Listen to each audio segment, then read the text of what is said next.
اللہ علیہ وسلم کے ارشاد گرامی کے مطابق آپ علیہ السلام نے فرمایا کہ اس عورت کے لیے جائز نہیں ہے کہ وہ روزہ رکھے اس حالت میں کہ اس کا خاوند گھر میں موجود ہے۔ عورت نفلی روزہ اپنے خاوند کی اجازت کے بغیر نہیں رکھ سکتی اگر وہ گھر میں موجود ہو۔ نبی علیہ السلام نے ارشاد فرمایا کہ جس عورت کی اس حالت میں فوتگی ہو جاتی ہے کہ اس کا خاوند اس سے راضی ہے تو وہ عورت جنتی عورت ہے۔ نبی علیہ السلام کے پاس ایک صحابیہ آتی ہیں، آپ علیہ السلام ان سے پوچھتے ہیں کہ کیا تو شوہر والی ہے؟ اگر تو شوہر والی ہے تو اس کی خدمت اور اس کے ساتھ جو تیرا رویہ ہے اس کے اوپر غور کرتی رہنا کہ تیرا خاوند تیرے لیے باعث جنت بھی ہے اور باعث جہنم بھی ہے۔ آپ علیہ السلام کے ارشاد کے مطابق پروردگار عالم اس عورت کی طرف نگاہ اٹھا کر کے بھی نہیں دیکھیں گے جو اپنے خاوند کی ناشکری کرتی ہیں، حالانکہ یہ عورتیں اپنے خاوند سے بے نیاز بھی تو رہ نہیں سکتی ہیں۔ نبی علیہ السلام نے فرمایا کہ میں نے جب جنت اور جہنم کو دیکھا تو جہنم میں سب سے زیادہ عورتوں کی کثرت کو پایا۔ آپ علیہ السلام نے فرمایا کہ جو عورت پابندی وقت کے ساتھ نماز ادا کرتی ہے، رمضان المبارک کے روزے رکھتی ہے، اپنی عزت کی حفاظت کرتی ہے اور اپنے خاوند کی اطاعت کرتی ہے، یہ 4 کام کرتی ہے، پھر وہ جنت کے جس دروازے سے چاہے وہ داخل ہو سکتی ہے۔ مطلب کہ اس کے ساتھ اپنے خاوند کی اطاعت لازمی ہے۔ اب یہ وہ تعلیمات ہیں جو رسول اللہ صلی اللہ علیہ وسلم نے امت محمدیہ کی ان بیٹیوں کی تربیت اور تعلیم کرتے ہوئے ارشاد فرمائی ہیں۔ آج میری بہنیں اور دوستیں ان تعلیمات کو سیکھنا تو بڑے دور کی بات ہے، ان کو سننا بھی گوارا نہیں کرتی، اس وجہ سے کہ کیا صرف اور صرف خاوند کے حق ہیں، ہمارا کوئی حق نہیں ہے، صرف خاوند کی ہی اطاعت کرنی ہے، ہمارے اوپر کوئی کسی قسم کا حق نہیں ہے، ہم لوگوں کو بھی حق دیا جائے۔ اگر ایک بات کو دیکھا جائے تو میری نظر سے آج تک جتنے بھی اشتہار گزرے ہیں اور جتنی بھی اس طرح کے تویز، چلے، دھاگے، پیر صاحب، ان کا صرف ایک ہی ہوتا ہے کہ اپنے خاوند کو مٹھی میں کرنے کا تویز، اپنے خاوند کو اپنا غلام بنانے کے لیے تویز، دھاگا، چلا اور دم اور یہ سب کچھ۔ اور یہ عورتیں اپنے خاوند کو مٹھی میں کرنے کے لیے، اس کو غلام بنانے کے لیے چلے کریں گی، دھاگے اٹھائیں گی، تویز اٹھائیں گی، سارا جتنی بھی خاوند کی جمع پونجی ہے جا کے پیروں فقیروں کو دے کر کے آ جائیں گی، کیونکہ ان کا مائنڈ بن چکا ہے کہ ہم نے اپنے خاوند کو غلام بنا کے رکھنا ہے، ہم نے اس کی اطاعت نہیں کرنی، اس کو اپنے سر کا تاج بنا کے نہیں رکھنا۔ آج تک اگر شکایتیں ملی ہیں تو کس کی؟ کہ ہم لوگوں کو خاوند کو فرمانبردار بنانے کے لیے ہمیں تعویذ چاہیے، کوئی وظیفہ چاہیے، حالانکہ نبی علیہ السلام نے فرمایا کہ سب سے زیادہ حق تو خاوند کا ہے اور سب سے زیادہ نافرمانی تو عورت کرتی ہے۔ آج تک کسی خاوند نے یہ نہیں کہا کہ مجھے تعویذ چاہیے کہ میری بیوی نافرمان ہے، میری بیوی زبان دراز ہے، میری بیوی ناشکری ہے، مجھے تعویذ چاہیے۔ اب یہ وہ تعلیمات ہیں کہ ہم لوگ اپنا مائنڈ سیٹ کریں، سوچ مثبت رکھیں، کیا کہ ہم نے اپنے خاوندوں کی اطاعت کرنی ہے، ان کی فرمانبرداری کرنی ہے، ان کو سر کا تاج بنانا ہے، ہم نے نہ کہ ان کو غلام بنانا ہے اور ان سے غلامی کروانی ہے۔ آج یہ تعلیمات کو دیکھیے اور آپ میری دوستوں اور بہنوں کا اپنے خاوندوں کے ساتھ رویہ دیکھیے۔ میری دوستیں اور بہنیں یہ سمجھتی ہیں کہ ہم نے اپنے خاوند کے گھر کی صفائی کر لی، اس کے کپڑے دھو لیے، استری کر لیے، اس کا روم صاف کر دیا، تو ہم نے کیا کیا؟ دنیا میں سب سے زیادہ جو فرمانبردار بیوی ہے وہ میں ہی کہلاتی ہوں، کیونکہ میں نے یہ سارے کام ٹائم سے کر دیے۔ حالانکہ ان سارے کام کے کرنے کا نام خاوند کی اطاعت اور فرمانبرداری نہیں ہے۔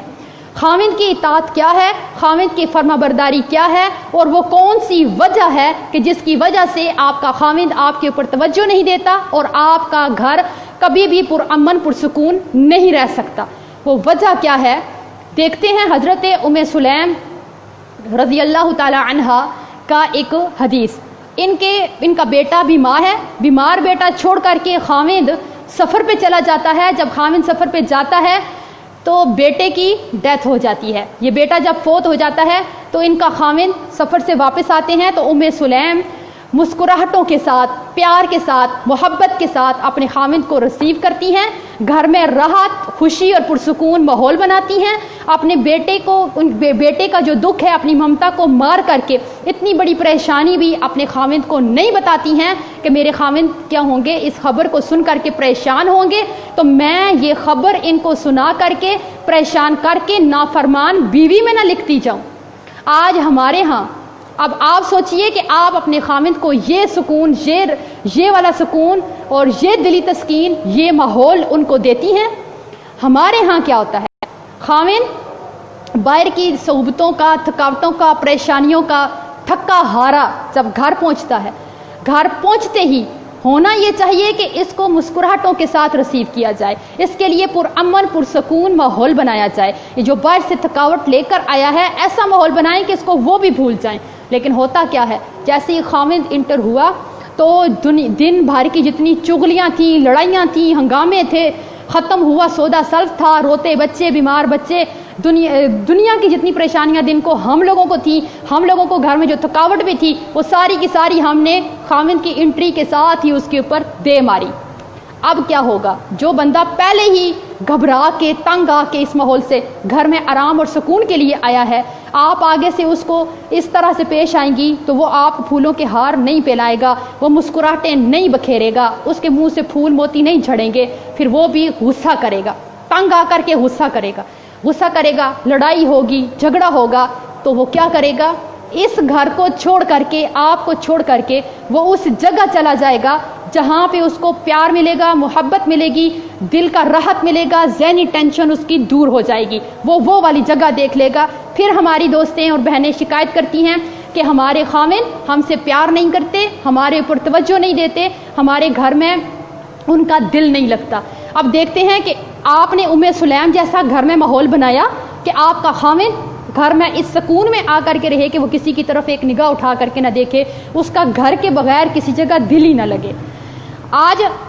آپ کے گھر میں ہمیشہ جھگڑا رہتا ہے، آپ کا خامند آپ کے اوپر توجہ نہیں دیتا، پیار نہیں کرتا، تو آپ کے اندر کون سی کمی پائی جاتی ہے؟ اگر ان بری خصلتوں میں سے غور کیجئے، آپ کے اندر کوئی ایک خصلت بھی ہے تو اس کو دور کر کے اپنے گھر کو پرسکون بنا سکتی ہیں۔ پہلی بری خصلت کہ عورت اپنے خامند سے بحث و مباحثہ نہ ختم ہونے والا شروع کرتی ہے۔ یہ نہ ختم ہونے والی جو بحث شروع کرتی ہیں، اپنی جیت اس میں پکی کرواتی ہیں، اس میں کیا ہوگا، خامند سے بحث کر کے کیا ملے گا سوائے لڑائی اور گھر کا ماحول خراب کرنے کے۔ اگر آپ ایسے کرتی ہیں، آپ کے اندر یہ عادت ہے، تو آپ کا گھر کبھی بھی پرسکون نہیں بن سکتا۔ اگر آپ کے گھر میں آپ کے خامند کے ساتھ نہیں بنتی ہے تو آپ سوچئے کہ آپ نے خامند کے ساتھ مناظرہ تو نہیں کرتی ہیں۔ خامند نے ایک بات کر ہی دی ہے، اس نے بول ہی دی ہے، تو پھر اپنی جیت پکی کروانے والا مناظرہ دن ہا دن جو ہے وہ جاری رہتا ہے، وہ ختم ہی نہیں ہوتا۔ خامند کو بولنے کا، اپنی صفائی میں بولنے کا بھی موقع نہیں دیا جاتا کہ تم نے یہ بات کی تو کی کیوں ہے۔ اس نے اگر ایک وقت میں کوئی بات کہہ دی ہے اور دوسرے وقت میں آپ کو کرنے کا کہہ دیا ہے، پھر وہ مناظرہ شروع ہوگا جس سے آپ اپنے خامند کے دل سے اتر جائیں گی، آپ کے گھر میں کبھی سکون نہیں آ سکتا۔ اس سے آگے اگر عورتوں کے گھر میں یہ ناچاکیاں ہوتی ہیں تو ان میں ایک وجہ ہوتی ہے، خامند اور بیوی کے رشتے میں جو پیار بھرا رشتہ ہوتا ہے، اس میں ایک انا کا پہاڑ لا کے ہم کھڑا کر دیتے ہیں کہ اگر ہمارے ماں باپ بہن بھائی ہمارے گھر ملنے آئے اور خامند کی طرف سے کسی رشتہ دار نے ان کی عزت نہیں کی، ہم نے اس کو یہ فیصلہ سنا دینا ہے کہ تیرے رشتہ داروں نے میرے رشتہ داروں کی عزت نہیں کی، اور آج کے بعد میں تیری 7 نسلوں کی عزت کرنے والی نہیں ہوں۔ جب یہ انا کا پہاڑ ہم اپنے رشتے میں کھڑا کریں گے تو یہاں پہ پیار محبت نہیں ہوگا، یہاں پہ لڑائیاں جھگڑے اور ناچاکیاں ہوں گی جو کبھی ختم نہیں ہوں گی۔ اپنے خامند کے اوپر غصہ نہ کریں۔ اگر آپ اپنے خامند کے اوپر غصہ کرتی ہیں، چیختی ہیں، چلاتی ہیں، تو آپ سوچ بھی کیسے سکتی ہیں کہ آپ اپنے خامند کے دل پہ راج کریں گی اور آپ کے گھر میں کبھی لڑائی نہیں ہوگی، ناچاکی نہیں ہوگی۔ اپنے خامند کو ہر وقت طنز نہ کریں، تان و تشنی نہ کریں اس کے اوپر،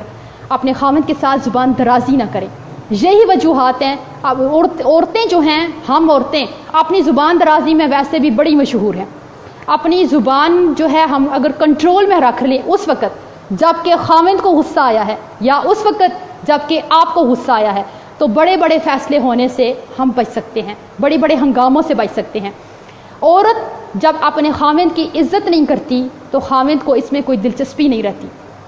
کون سی عزت؟ وہ والی عزت نہیں جو آپ اپنے خامند کے منہ پہ اس کی چاپلوسی کرتی ہیں، جی جان اس کو وقتی طور پہ کرتی ہیں۔ عزت وہ ہے، خامند موجود نہیں ہے، اپنے میکے جا کر کے بھی اپنے خامند کی کوئی کمی کوتاہی بھول چوک اس سے ہو گئی ہے وہ بالکل بیان نہ کریں، ہوتا کیا ہے، ماں باپ کے سامنے آپ لوگ جو ہے اپنے خاوند کی تذلیل کریں، بھائیوں کے سامنے اس کو گالی گلوچ کریں، اس کے چھوٹے معصوم بچوں کے سامنے اس کی تذلیل کریں، چیخیں چلائیں، لڑائی جھگڑا کریں، اس کے بہن بھائیوں میں اس کی عزت نہ چھوڑیں، پورے محلے میں بیٹھ کے خاوند کی جو ہے وہ برائی کی داستانیں بیان کریں، اپنے دوستوں میں اس کو برا مشہور کر دیں، میکے میں اس کو برا مشہور کر دیں، ہر جگہ کہ یہ بندہ ہی اچھا ہی نہیں ہے۔ تو جب خاوند کی عزت نہیں کریں گی تو آپ کی کون عزت کرے گا، اور آپ کی خاوند کی نظر میں کیا عزت ہوگی؟ اگر آپ کے اندر یہ خصلت پائی جاتی ہے تو اس کو چھوڑنے کی کوشش کر کے اپنے گھر کو پرسکون بنا سکتے ہیں۔ آج عورت اپنے خاوند کا فیصلہ ماننے کے لیے تیار ہی نہیں ہے۔ اگر خاوند نے کوئی فیصلہ لے ہی لیا ہے تو ایک نیک اور با کردار بیوی کا کردار تو یہ ہونا چاہیے کہ اپنے خاوند کو عزت دیتے ہوئے اس کے فیصلے کے سامنے اپنا سر جھکا دے، خاوند بھی خوش اور آپ کا فیصلہ، آپ کا کام بھی ہو جائے گا، لیکن آپ کا گھر کبھی لڑائی نہیں ہوگی۔ ہوتا کیا ہے، ادھر خاوند بیچارہ کوئی فیصلہ لے ہی لیتا ہے تو عورتیں یہ ٹھان لیتی ہیں کہ نہیں، اس نے جو فیصلہ کیا ہے ہم نے تو وہ ہونے دینا ہی نہیں ہے، چاہے ہمارا گھر ٹوٹ جائے، لڑائیاں جھگڑے ہوں، فتنہ فساد ہو، دنیا ادھر سے ادھر ہو جائے، گھر کا سکون خراب ہو، بچے اس ماحول کو دیکھتے رہیں، ہمیں کوئی لینا دینا نہیں ہے۔ خاوند نے یہ فیصلہ لیا تو لیا کیوں ہے؟ اس نے ماں کے کہنے پہ لے لیا، باپ کے کہنے پہ لے لیا، اس کو ضرور بھائی نے کہا ہوگا، اس کو اس کے دوستوں نے، مجھ سے تو اس نے پوچھا ہی نہیں ہے، اس نے۔ آپ سوچئے ایک منٹ کے لیے، اللہ نے جو عقل، فہم اور فراست مرد کو دیا ہے وہ عورت کو نہیں دیا۔ عورت کی عقل بھی کم ہے اور عورت کا دین بھی کم ہے، اس لیے یہ والی بات اپنے خاوند کے لیے کہ اس کو فیصلے کو نہیں مانتی ہیں، آپ کو تو فیصلہ کرنا آتا ہی کوئی نہیں ہے، کبھی ڈھنگ کا تو کوئی فیصلہ لیا ہی نہیں ہے، یہ والی بات ایک مرد کے لیے زہر قاتل ہے۔ زہر قاتل ہے یہ بات مرد کے لیے کہ آپ کو کوئی سمجھ ہی نہیں، عقل کا کام کبھی کیا ہی نہیں، فیصلہ تو آپ کو لینا آتا ہی نہیں، جب بھی کرتے ہیں ایسے ہی کرتے ہیں، میں نے ایسے نہیں ہونے دینا۔ جب ہم وہاں پہ آ کے اپنی عقل، فہم اور فراست کے گھوڑے دوڑاتے ہیں نا، ان کو ہم بے لگام چھوڑ دیتے ہیں نا، تو اس گھر سے کبھی لڑائی نہیں ختم ہوتی، کبھی خوشی کی خوشبو یہاں پہ آ ہی نہیں سکتی ہے، خوشیاں ہمیشہ کے لیے یہاں سے روٹ کر کے چلی جائیں گی اور آپ کے خاوند کا پیار اور محبت بھی ساتھ لے کر کے چلی جائیں گی۔ آج آپ اپنے گھر کو پرامن بنانے کے لیے اپنے گھر میں آرام اور سکون کا ماحول پیدا کریں۔ آپ اس بات کو یاد رکھیے کہ آپ کا خاوند جو باہر کی پریشانیوں سے تھک کر کے گھر آتا ہے وہ آرام کے لیے آتا ہے، وہ سکون کے لیے آتا ہے۔ آپ اپنے ایک سمجھدار خاتون اپنے گھر کا ایسا ماحول بناتی ہے کہ اس کا خاوند کسی بات سے بھی اس سے ناراض نہ ہو، اس کو کوئی بات بری نہ لگے۔ ایسے مرد اپنے گھر سے باہر کسی کو آنکھ اٹھا کر کے بھی نہیں دیکھتے، جن کو گھر سے پیار ملے، محبت ملے، چاہت ملے، سکون ملے، آرام ملے، خدمت کرنے والی بیوی ملے۔ یہ والی چیزیں جب مرد کو ملیں، مرد کبھی کسی طرح کی لڑکی کو باہر نظر اٹھا کر کے نہیں دیکھتا۔ آج ہماری بہنوں کے اندر تو اتنی برداشت نہیں ہے کہ اگر ایک خاوند اپنی ماں کے لیے علادہ سے ایک برگر اٹھا کر کے لے آئے، ایک برگر، تو بیوی سے یہ برداشت نہیں ہوتا کہ اس نے میرے لیے، میرے پورے بچوں کے لیے کیوں نہیں لایا، صرف ایک بیوی کے لیے لے کر کے کیوں، اپنی ماں کے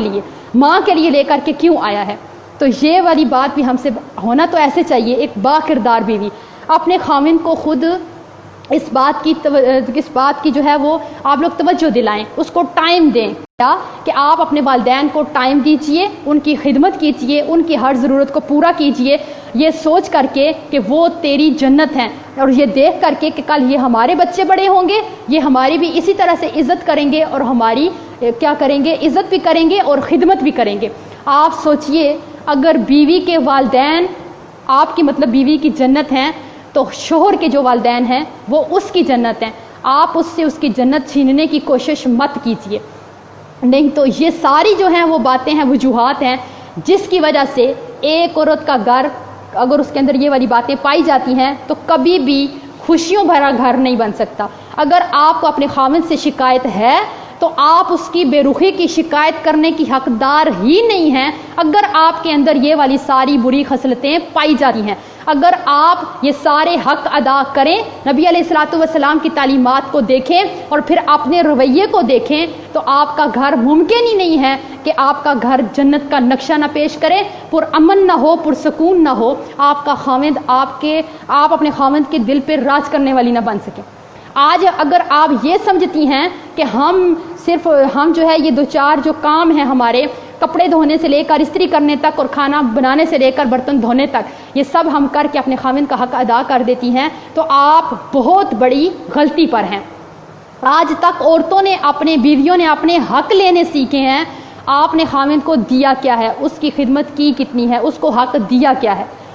اگر خاوند کا اتنا حق ہے کہ اگر نبی علیہ الصلوۃ والسلام نے فرمایا کہ اگر ایک خاوند کے جسم میں کوئی اس طرح کا زخم یا دانہ بن جاتا ہے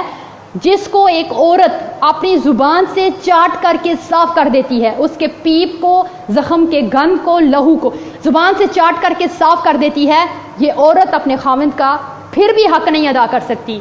تو آپ اس حدیث کی روشنی میں سوچئے کہ جو سارا دن اپنے خاوند کو زبان سے کہے گئے الفاظ کے ساتھ اس کے کلیجے کو پھاڑ دیتی ہیں، اس کے دل پہ جو زخم لگاتی ہیں وہ کبھی بھرنے والے نہیں ہوتے۔ تو آپ میری بہنیں اس حدیث کو پڑھنے کے بعد آپ بے شک اپنے خاوند کے زخموں کو جسم کے زخموں کو زبان سے چاٹ کے صاف نہ کریں، لیکن آپ جو اس کو ہر وقت اس کا کلیجہ چیر دینے والے طنز کرتی ہیں، اس کو غصہ کرتی ہیں، چلاتی ہیں اور ایسی باتیں کہتی ہیں جو خاوند کو بری لگتی ہیں، آپ اس کو کم سے کم وہ والے زخم نہ دیں۔ اللہ آپ کے گھر کو خوشیوں بھرا گھر بنا دے گا۔ تو ممکن ہی نہیں ہے کہ اگر آپ اپنے گھر میں محبت، پیار اور سکون اور چاہت دیتی ہیں تو آپ کا خاوند کبھی کسی کو نظر اٹھا کر کے بھی دیکھے گا۔